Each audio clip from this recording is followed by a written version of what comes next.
Hello hello hello everyone, my name is Abhishek. मैं हूँ आपका स्टैंडर्ड 10th का एजुकेटर। एक चीज़ स्टार्ट कर रहा हूँ।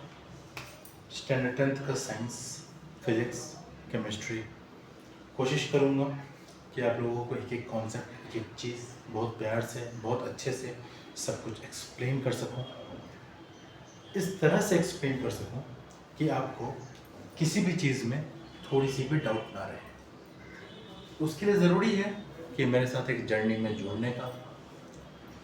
आज जो चीज़ हम लोग पढ़ रहे हैं वो है physics.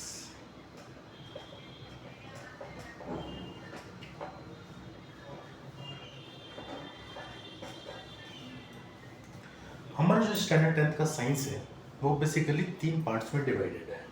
That is physics, second is chemistry,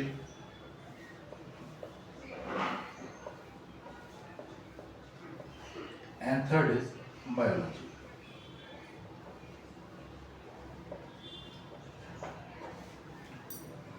ये मैं आपको पूरा कवर कराऊंगा, ये मैं आपको पूरा कवर कराऊंगा। और आज जिस चीज़ में साइंस का जो बेस माना जाता है, जिस चीज़ में काफ़ी सारे स्टूडेंट्स को बहुत ज़्यादा कठिनाई होती है, बहुत ज़्यादा दिक्कत होती है, क्योंकि उसमें न्यूमेरिकल्स बहुत सारे होते हैं, वो है फिजिक्स।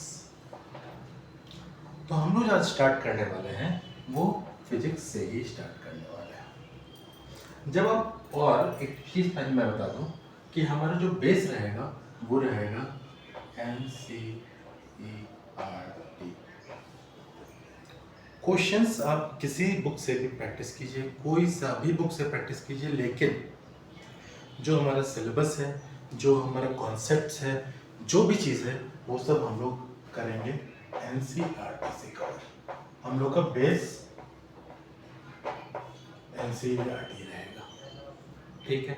कोई दिक्कत? चलो, अगर हम लोग अपने एनसीईआरटी बुक को देखें, अगर हम लोग अपने एनसीईआरटी बुक को देखें तो सबसे पहला चैप्टर, सबसे फर्स्ट चैप्टर जो हम लोग एनसीईआरटी बुक में दिखता है फिजिक्स के रेफरेंस में, वो है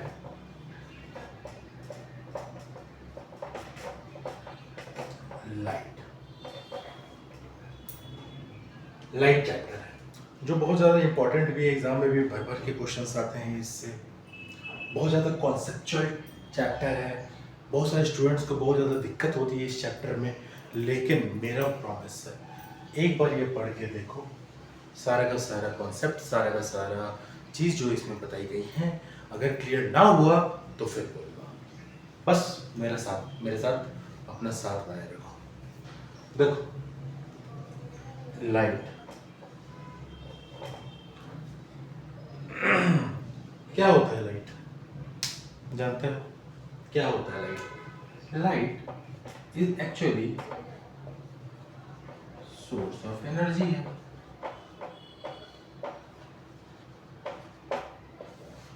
सोर्स ऑफ एनर्जी है। सन से लाइट आता है, बल्ब से लाइट आता है, कहीं से भी लाइट आता है, तो सोर्स ऑफ एनर्जी हुआ ना। ये सोर्स ऑफ एनर्जी करता क्या है? ये ऐसा करता है कि ये सेंसेशन देता है हमारे आईज को, जिससे हमारा आई जो है वो किसी भी चीज को देख सके। Light is a source of energy, light is a form of energy, light is a form of energy with which excites our eyes to see any object। ठीक है, कोई दिक्कत नहीं है यहाँ तक तो। अगर अपन थोड़ा सा इसके डेप्थ में चले, थोड़ा सा इसके डेप्थ में चले, तो इसका चैप्टर ओवरव्यू करते हैं पहले अपन। चैप्टर ओवरव्यू, थोड़ा बड़ा चैप्टर है, थोड़ा टाइम लगेगा, थोड़ा पेशेंस रखना, लेकिन प्रॉमिस है समझ पूरा आएगा। अगर चैप्टर ओवरव्यू चले तो सबसे पहले तो अपन को लाइट के बारे में जानना है, दूसरा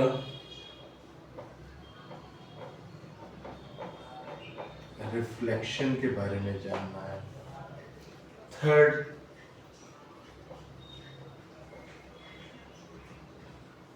रिफ्रैक्शन के बारे में जानना है। फोर्थ,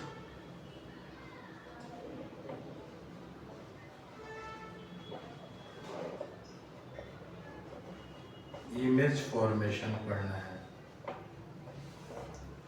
फिफ्थ,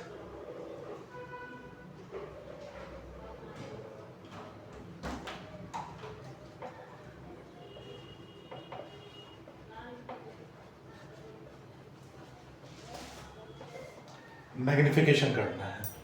तो अगर लाइट का चैप्टर देखें तो इसमें ओवरव्यू में यही है, लाइट बताना है, रिफ्लेक्शन पढ़ना है, रिफ्रैक्शन पढ़ना है, इमेज फॉर्मेशन पढ़ना है और मैग्निफिकेशन पढ़ना है। तो बेसिकली 4-5 जो टॉपिक है जो पूरे का पूरा चैप्टर का ओवरव्यू है। लेकिन इसमें अगर ये इसका कॉन्सेप्ट अगर आप समझ गए तो इमेज फॉर्मेशन और मैग्निफिकेशन तो बहुत ही सिंपल चीज़ें हो जाएंगी। तो एक एक करके करते हैं, चले? चलो।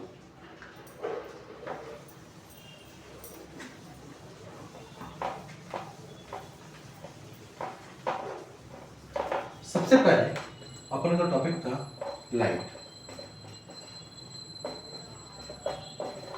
लाइट क्या है?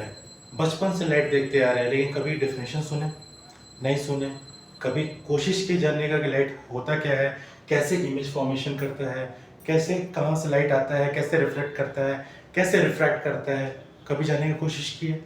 नहीं। तो बेसिकली लाइट क्या है? It is a form of energy.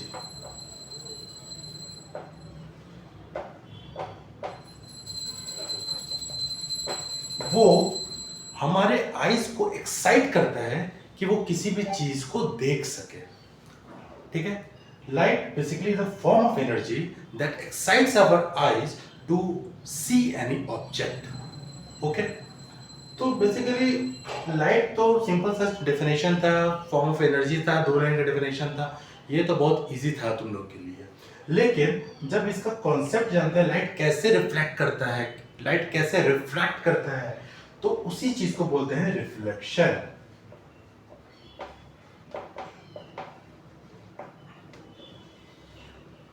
तो हमारा जो पहला बड़ा टॉपिक होने वाला है लाइट के कॉन्सेप्ट से, वो है रिफ्लेक्शन। रिफ्लेक्शन क्या होता है? देखो, कभी कोई बॉल को दीवार पे फेंके हो या जमीन पे पटके हो, क्या होता है? बॉल क्या करता है? बाउंस बैक करता है। जहाँ पे तुम जिस डायरेक्शन में फेंको उसके अपोजिट डायरेक्शन में बाउंस बैक करता है। तो इस क्यों करता है? क्योंकि सामने में जो सरफेस है वो इतना स्ट्रांग है कि जिससे उस साइड, जिसके दूसरी तरफ बॉल ना जा सके, और जिस डायरेक्शन में तुम खड़े हो उसी डायरेक्शन में बॉल को बाउंस बैक करवा दे। बेसिकली ये हुआ। तो वही फॉर्म लाइट में भी होता है, वही सेम चीज लाइट में भी। तुम देखो, अगर अपन यहाँ टॉपिक लिखे रिफ्लेक्शन,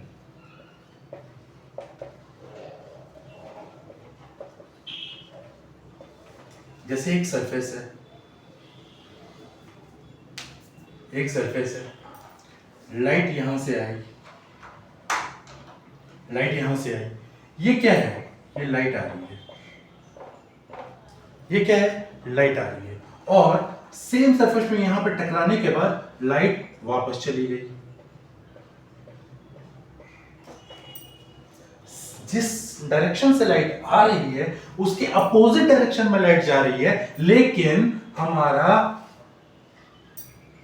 बाउंस बैक हो रहा है। जिस तरह से बॉल को अपन पटकते हैं तो दीवार में लगने के बाद बॉल दोबारा बाउंस बैक करता है, वैसे ही लाइट को अगर हम पकड़ते पटकते हैं तो लाइट भी स्ट्राइक करने के बाद एक सरफेस पे बाउंस बैक करता है। तो सबसे पहले तो ये क्या चीज का कॉन्सेप्ट है? ये है, यही तो बोलते हैं अपन रिफ्लेक्शन। क्यों दिमाग खराब कर रहे थे? क्यों बुक्स की 4-4 5-5 लाइन की डेफिनेशन को रट रहे थे? जब ये कॉन्सेप्ट समझ में आ जाए तो डेफिनेशन अपने से नहीं लिख पाओगे। अगर कोई पूछे कि रिफ्लेक्शन क्या होता है तो सीधा से लिखना है तुमको, कुछ घबराना ही नहीं है। ये वाला फोटो बनाओ, लिखो bouncing back of light after striking a surface is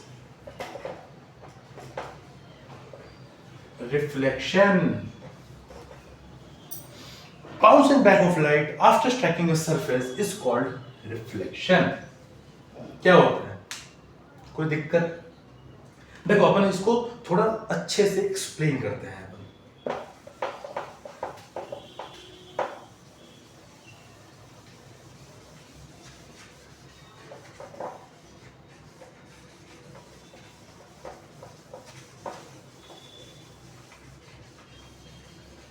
थोड़ा अच्छे से एक्सप्लेन करते हैं। यहां टॉपिक लिख लिए।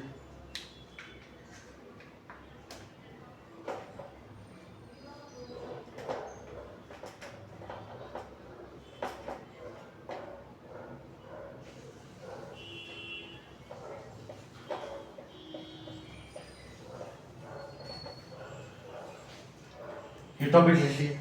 टॉपिक क्या है? रिफ्लेक्शन। रिफ्लेक्शन का रूट वर्ड पकड़ो। रिफ्लेक्शन का रूट वर्ड है रिफ्लेक्ट करना। रिफ्लेक्ट करना। रिफ्लेक्ट का मतलब क्या होता है? कोई चीज एक जगह पे गई, वहां पे टकराई और वापस बाउंस बैक किया। कोई चीज कहीं पे गई, वहां पे टकराई और वापस बाउंस बैक किया। अगर अपन रिफ्लेक्शन का बात करें, तो एक सिंपल सा एक सरफेस है। ये मत पूछना ये क्या है, मैं सब बताऊंगा। अभी वेट करो। एक लाइट आई।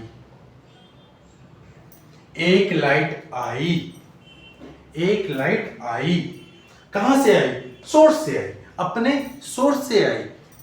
कुछ भी हो सकता है यहां पे। सोर्स से एक लाइट की रे आई और ये सरफेस पे यहां पे टच करने के बाद ये रिफ्लेक्ट कर गई।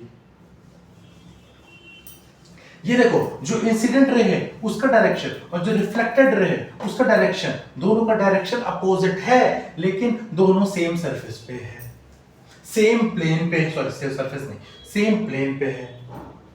कोई दिक्कत? तो कोई अगर पूछे कि रिफ्लेक्शन क्या होता है, तो आपको सिंपल सा चीज है, ये बताना है कि अगर एक सोर्स से एक लाइट आ रही है, एक सरफेस पे टकरा रही है और टकराने के बाद बाउंस बैक करके वो डायरेक्शन चेंज करके बाउंस बैक कर रही है after striking a surface, is called reflection. ठीक है? अब कुछ कॉन्सेप्ट्स है रिफ्लेक्शन के, छोटे कॉन्सेप्ट है, बहुत प्यारा बच्चा वाला कॉन्सेप्ट है, वो अपन सीखते हैं। चलो,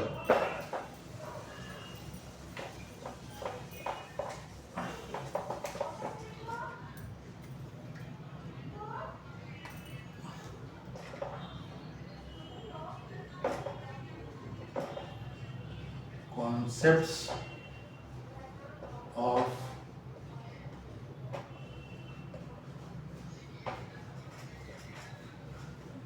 reflection।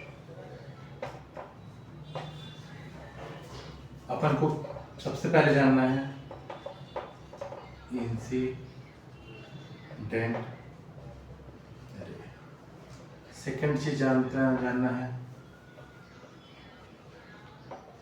रिफ्लेक्टेड। थर्ड चीज जानना है एंगल ऑफ रिफ्लेक्शन। फोर्थ चीज जानना है एंगल ऑफ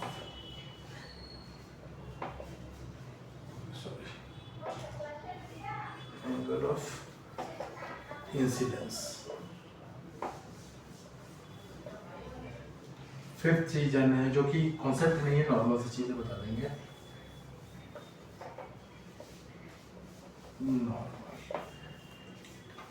ये पांचों चीज हमारा सबसे ज्यादा इंपॉर्टेंट है अगर हम रिफ्लेक्शन पढ़ रहे हैं। क्या क्या है? Incident ray. सेकंड क्या है? Reflected ray. थर्ड क्या है? Angle of reflection. फोर्थ क्या है? Angle of incidence. फिफ्थ क्या है? नॉर्मल। ठीक है? यहां तक तो कोई दिक्कत नहीं आनी चाहिए। अब एक एक करके इसको नोट कर लो। इंसिडेंट रे नोट कर लो, रिफ्लेक्टेड रे नोट कर लो, angle of reflection, angle of incidence और नॉर्मल। ये पांचों को नोट कर लो या स्क्रीनशॉट ले लो, जो करना है करो, लेकिन करो। धीरे धीरे हम लोग ये पांचों चीज जानेंगे। अभी अभी जानेंगे, अभी कहीं जाना नहीं, पानी वानी पीना, पानी वानी पी के बैठ जाओ, लेकिन ये पांचों जानना बहुत ज्यादा जरूरी है। चलो एक एक करके स्टार्ट करें।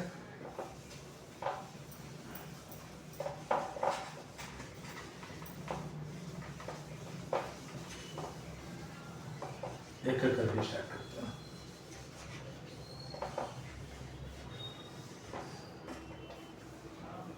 इंसिडेंट है,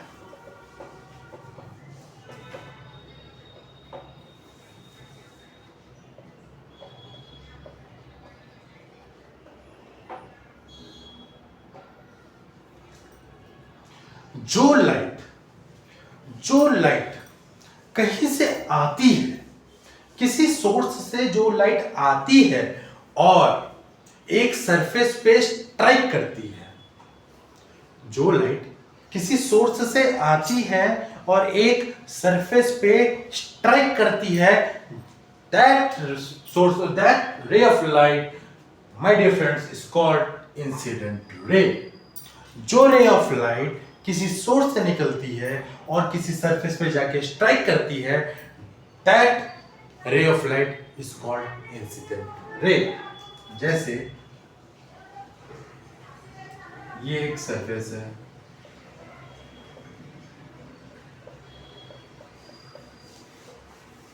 एक रे आई, एक रे आई और स्ट्राइक की किसके तरफ जा रही है? सरफेस की तरफ। एरो किधर होगा? ऊपर के नीचे, ऊपर के नीचे, सरफेस किधर? नीचे। तो एरो नीचे, एरो नीचे। एरो क्या शो कर रहा है कि लाइट की जो रे है वो इस डायरेक्शन में जा रही है। एरो शो कर रहा है कि लाइट की जो रे है वो नीचे जा रही है। तो सरफेस पे जो लाइट टकरा रही है, दैट इज कॉल्ड इंसिडेंट रे।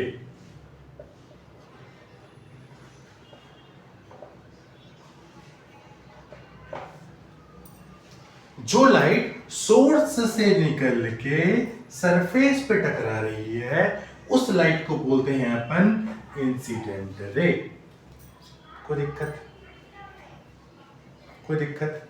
एक सोर्स है, लाइट निकली, नीचे आई, सरफेस पे टकराई, यहां तक इस लाइट का नाम है, इस रे ऑफ लाइट का नाम है इंसिडेंट रे। यहां तक तो कोई दिक्कत नहीं। अब आगे बढ़ते हैं। ये इसका डायग्राम बना लो, डायग्राम बना लो, आगे बढ़ते हैं।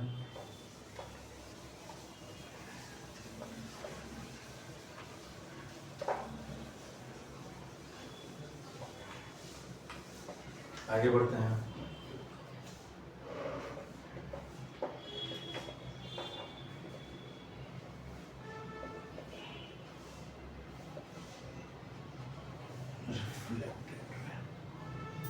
अब सोर्स से लाइट आई, टकराई, सोर्स से लाइट आई और सरफेस पे टकराई। अब वही रे ऑफ लाइट टकराने के बाद वापस पीछे घूमेगी और बाउंस बैक करेगी। वही रे ऑफ लाइट टकराने के बाद वापस पीछे घूमेगी और बाउंस बैक करेगी। तो जो आ रही थी उसका नाम था इंसिडेंट रे, तो जो वापस उसी प्लेन में जा रही है उसका नाम होगा रिफ्लेक्टेड रे। समझे? देखो, जो आ रही थी उसका नाम था इंसिडेंट रे, तो टकराने के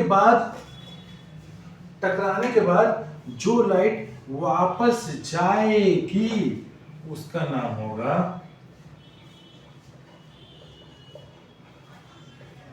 रिफ्लेक्टेड रे। आ रही थी, एरो नीचे, जा रही है, एरो ऊपर, आ रही थी, एरो नीचे, जा रही है, एरो ऊपर, आ रही थी, इंसिडेंट रे, जा रही है, रिफ्लेक्टेड रे। तो अपन स्टार्टिंग का 2 पॉइंट क्लियर करवा दिए। इंसिडेंट रे क्या होता है? रिफ्लेक्टेड रे क्या होता है, ये दोनों पॉइंट तो अपन का क्लियर हो गया। चलो अब एक चीज सुन लो,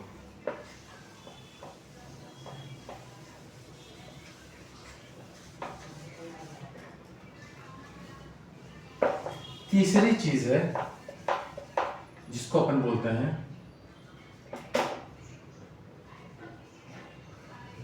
नॉर्मल। देखो ये सरफेस था, ये सरफेस था, एक बीम ऑफ लाइट आई, तो ये क्या हो गया, पॉइंट ऑफ इंसिडेंस। क्या हो गया, पॉइंट ऑफ इंसिडेंस, क्योंकि यहां पे टकराई ना, तो इस पे क्या होता है, पॉइंट ऑफ इंसिडेंस। अगर पॉइंट ऑफ इंसिडेंस से एक लाइन अपन परपेंडिकुलर ड्रॉ कर देंगे जो कि सरफेस से परपेंडिकुलर है, जो कि सरफेस से परपेंडिकुलर है,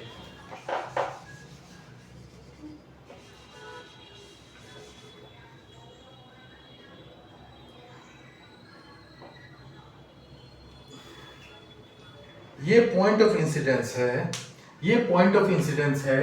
अगर इस पॉइंट को ध्यान में रखते हुए यहां से एक लाइन अपन ड्रॉ कर देंगे जो कि सरफेस के साथ परपेंडिकुलर हो, 90 90।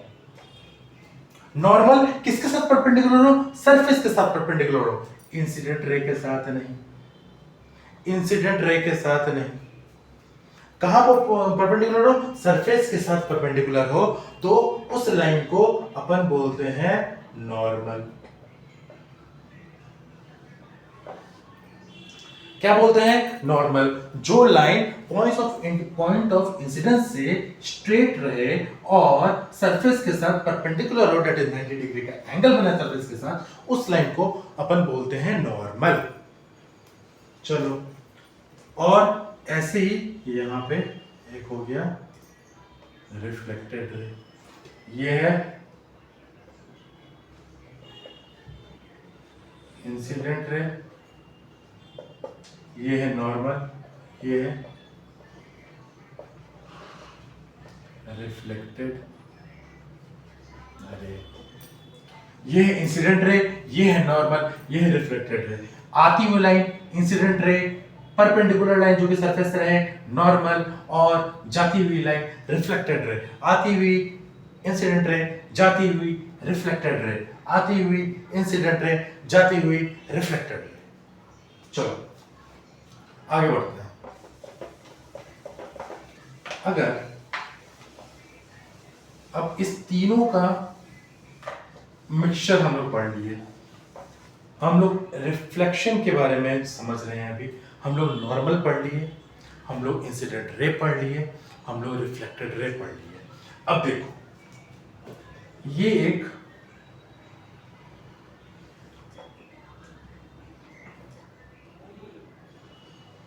सरफेस है,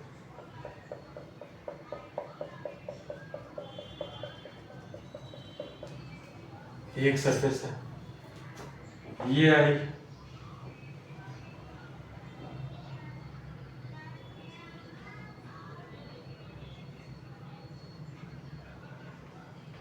इंसिडेंट रे,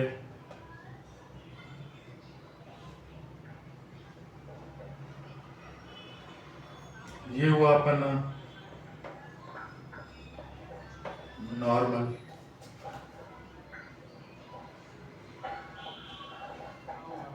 ये हुआ अपना रिफ्लेक्टेड रे।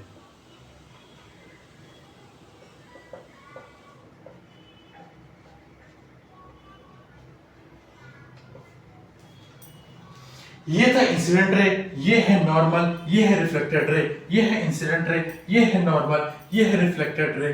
और इसमें ऐसे कर लो, लाइट अगर इधर आएगी, अगर स्ट्रेट नॉर्मल लाइट गिरेगी तो वो 90 डिग्री के सेम पाथ में बाउंस बैक करती है। तो ये इंसिडेंट रे, ये नॉर्मल, ये रिफ्लेक्टेड है। अब अगर आप मैथ्स के स्टूडेंट हैं, अगर आप मैथ्स के स्टूडेंट हैं तो आपको हमेशा दिमाग में एंगल तो पता चलना चाहिए। आपको पता चलना चाहिए कि भैया ये एंगल बन रहा है, भैया ये एंगल बन रहा है, भैया ये एंगल बन रहा है और भैया ये एंगल बन रहा है, चार एंगल बन रही है, चार एंगल बन रही है, ये एंगल बन रहा है, ये एंगल बन रहा है, ये एंगल बन रहा है, ये एंगल बन रहा है, ये चारों एंगल है क्या? लेकिन भैया आपने तो दो ही एंगल के बारे में बताया, कौन कौन सा एंगल? एंगल ऑफ इंसिडेंस और एंगल ऑफ रिफ्लेक्शन। तो हमेशा याद रखना रिफ्लेक्शन में ये एंगल का और ये एंगल का काम नहीं, ये दोनों एंगल का काम नहीं है, ये दोनों एंगल का काम नहीं है। अगर इंसिडेंट रे और नॉर्मल के बीच में जो एंगल बनता है, फिजिक्स वालों ने दिमाग नहीं लगाया, कोई दूसरा नाम दे दे, इसको इंसिडेंट रे बोलते हैं, तो इसको एंगल ऑफ इंसिडेंस बोल देंगे। ठीक है, फिजिक्स वालों ने दिमाग नहीं लगाया, इसको इंसिडेंट रे बोलते हैं, तो इंसिडेंट और नॉर्मल के बीच में जो एंगल बनता है उसको एंगल ऑफ इंसिडेंस बोल देंगे। और एंगल ऑफ इंसिडेंस जो होता है अपना,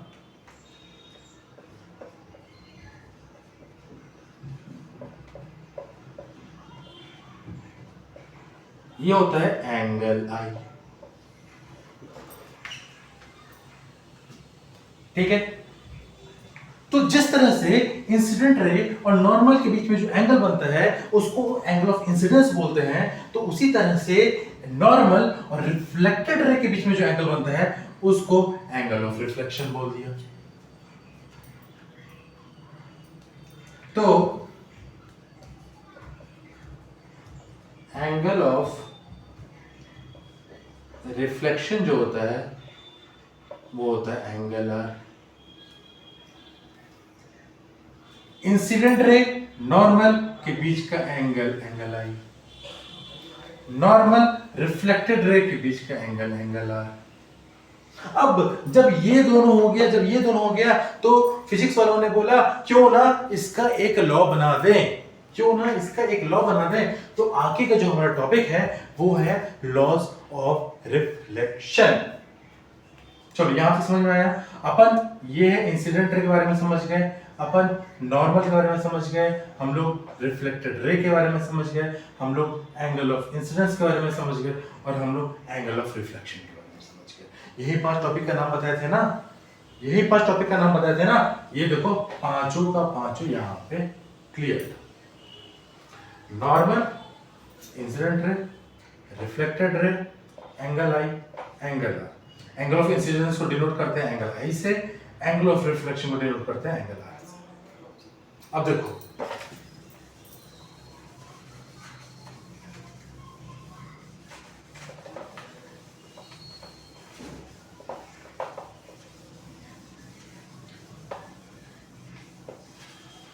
एक चीज बहुत ज्यादा इंपॉर्टेंट है, वो है लॉज ऑफ रिफ्लेक्शन। कितना लॉ पढ़ना है? 2 लॉ पढ़ना है, first law second law, 2 law पढ़ना है, फर्स्ट लॉ और सेकंड लॉ। और जब मैं बताऊंगा कि फर्स्ट लॉ और सेकंड लॉ होता क्या है तो आप लोग बताइएगा अरे भैया इससे आसान तो कुछ हो ही नहीं सकता है। फर्स्ट लॉ क्या बोलता है कि जो इंसिडेंट रे है, जो रिफ्लेक्टेड है और जो नॉर्मल है वो सेम प्लेन पे लाई करेंगे। जो इंसिडेंट रे है, जो रिफ्लेक्टेड रे है और जो नॉर्मल है वो सेम प्लेन पे लाई करेंगे। जो इंसिडेंट रे है, जो रिफ्लेक्टेड रे है और जो नॉर्मल है वो सेम प्लेन पे लाई करेंगे। और एक और चीज बता दें, रिफ्लेक्शन जो है बहुत सीधा बच्चा है, बोलता मुझे ज्यादा झंझट चाहिए ही नहीं लाइफ में। 2 एंगल बना दिए, एंगल आई बना दिए, एंगल आर बना दिए, मेरे को अलग अलग निकालना ही नहीं है। तो सेकंड लॉ यहां से जनरेट होता है, जो एंगल आई होगा वही इक्वल टू एंगल आर होगा। पहला लॉ है कि इंसिडेंट रे, रिफ्लेक्टेड रे और नॉर्मल सेम प्लेन पे लाई करेंगे।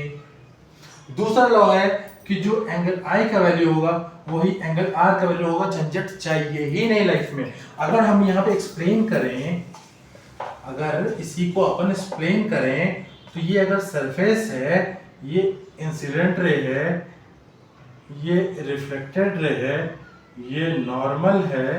पहली बात तो ये सेम प्लेन, और अगर ये 30 डिग्री है तो ये भी 30 डिग्री, ये 60 डिग्री है तो ये भी 60 डिग्री, ये 30 डिग्री है तो ये भी 30 डिग्री, ये 60 डिग्री है तो ये भी 60 डिग्री। तो हो गया ना angle i equal to angle are.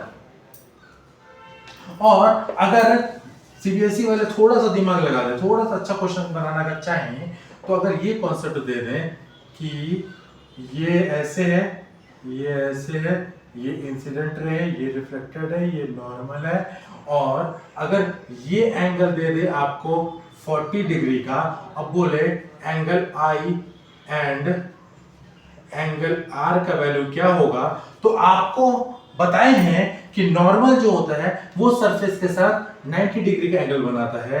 Normal जो होता है वो सरफेस के साथ 90 डिग्री का एंगल बनाता है, जिसमें यहां से यहां तक अगर 40 डिग्री है तो ये वैल्यू हो जाएगा 50 डिग्री, और जो इंसिडेंट रे और नॉर्मल के बीच का जो एंगल होता है उसको एंगल आई बोलते हैं। और अगर angle i is equal to 50 degree है तो according to second law of reflection angle r का वैल्यू भी 50 डिग्री हो गया। इजी था, इजी था। तो कॉन्सेप्ट हमेशा याद रखना कि एंगल ऑफ इंसिडेंस जो होता है और एंगल ऑफ रिफ्लेक्शन जो होता है वो हमेशा नॉर्मल के साथ एंगल होता है, ना कि सरफेस के साथ। नॉर्मल के साथ इंसिडेंट रे का angle, angle of incidence, normal के साथ रिफ्लेक्टेड रे का एंगल, एंगल ऑफ रिफ्लेक्शन, और फिर ये 40 डिग्री हो जाएगा। ठीक है, आई होप आप लोगों को समझ में आया होगा कॉन्सेप्ट्स ऑफ रिफ्लेक्शन। आगे हम लोग कनकेव मिरर पढ़ेंगे, कॉन्वेक्स मिरर पढ़ेंगे, कनकेव लेंस पढ़ेंगे, कॉन्वेक्स लेंस पढ़ेंगे, मैग्निफिकेशन पढ़ेंगे, पावर पढ़ेंगे, सब कुछ पढ़ेंगे। धीरे धीरे धीरे धीरे अभी शुरुआत है, अभी आप लोगों को पूरा समय है, पूरा टाइम है आप लोगों के पास बोर्ड्स का एग्ज़ाम क्लियर करने, बोर्ड्स एग्ज़ाम के लिए। तो धीरे धीरे, जल्दबाजी नहीं करना, आराम आराम से करेंगे। इतना कॉन्सेप्ट आप लोग समझ गए होंगे आई होप। अब नेक्स्ट क्लास में मिलते हैं। चलिए, थैंक यू, बाय बाय।